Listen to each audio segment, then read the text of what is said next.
পদ্মা নদীতে চুবনি দিয়ে সেতুতে তুলে দেওয়া উচিত। ক্ষমতাচ্যুত সাবেক প্রধানমন্ত্রী শেখ হাসিনা এখনও চট করে দেশে ঢুকে পড়ার অপেক্ষায়। তবে যখন তিনি দেশে ছিলেন তখন সম্ভবত তার সবচেয়ে বড় খায়েশ ছিল নোবেল পুরস্কারের। এই পদকের জন্য ছাড়ও কম দেননি তিনি। রোহিঙ্গাদের জন্য সীমান্ত খুলে দেওয়া এবং পার্বত্য শান্তি চুক্তির নেপথ্যে ছিল হাসিনার এই নোবেল মোহ।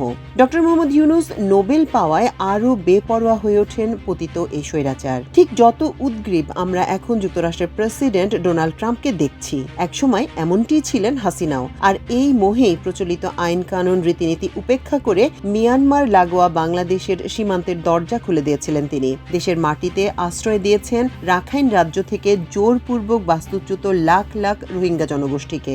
ওই সময় কারো কোনো পরামর্শই কানে তোলেননি শেখ হাসিনা, বরং এই জনগোষ্ঠীকে আশ্রয় দেওয়ার বিষয়টিকে পুঁজি করে তিনি মানবতার ফেরিওয়ালা সাজেন। মাদার অফ হিউম্যানিটি নামে একটি ভুয়া উপাধিও নিজের নামের আগে বসিয়ে ফেলেন। এখানেই শেষ নয়, নির্যাতিত ও নিপীড়িত রোহিঙ্গা জনগোষ্ঠীর ইস্যুটিকে কাজে লাগিয়ে পর্দার অন্তরালে শান্তিতে নোবেল পুরস্কার পাওয়ার জন্য রাষ্ট্রের টাকায় দেশে বিদেশে লবিস্ট নিয়োগ করেন তিনি। যদিও শেষ পর্যন্ত তার এই চেষ্টা সফল হয়নি, উল্টো আরও রোহিঙ্গা জনগোষ্ঠীকে আশ্রয় দিয়ে বাংলাদেশের চিরস্থায়ী সর্বনাশ ডেকে এনেছেন তিনি। আর এ চেষ্টা ব্যর্থ হয়ে তার প্রতিশোধ নেয়ার কায়দাটিও ছিল অভূতপূর্ব। দেশের একমাত্র নোবেল লরিয়েটকে তিনি 8 তলার সিঁড়ি দিয়ে হাঁটিয়ে উঠিয়েছেন। এতে অবশ্য তিনি ঠিক শান্তি পাননি। পদ্মা নদীতে প্রফেসর ইউনূসকে দুটা চুবনি দিয়ে তোলার কথাও বলেছিলেন তিনি, তবে সতর্কতার সঙ্গে। একেবারে মেরে ফেলার নিয়ত তার ছিল না।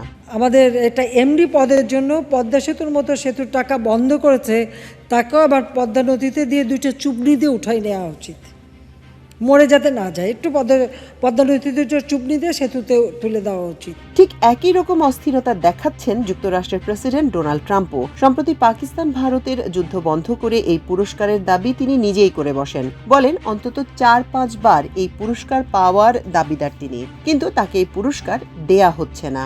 নোবেল ইস্যুটি আলোচনায় থাকার মধ্যেই বেঁধে যায় ইরান ইসরায়েল সংঘাত। ইরানে হামলা চালিয়ে দুই পক্ষকে যুদ্ধ বন্ধে বাধ্য করার মধ্যে দিয়ে সংঘর্ষে নিজেই একটি পক্ষ হয়ে যান ট্রাম্প।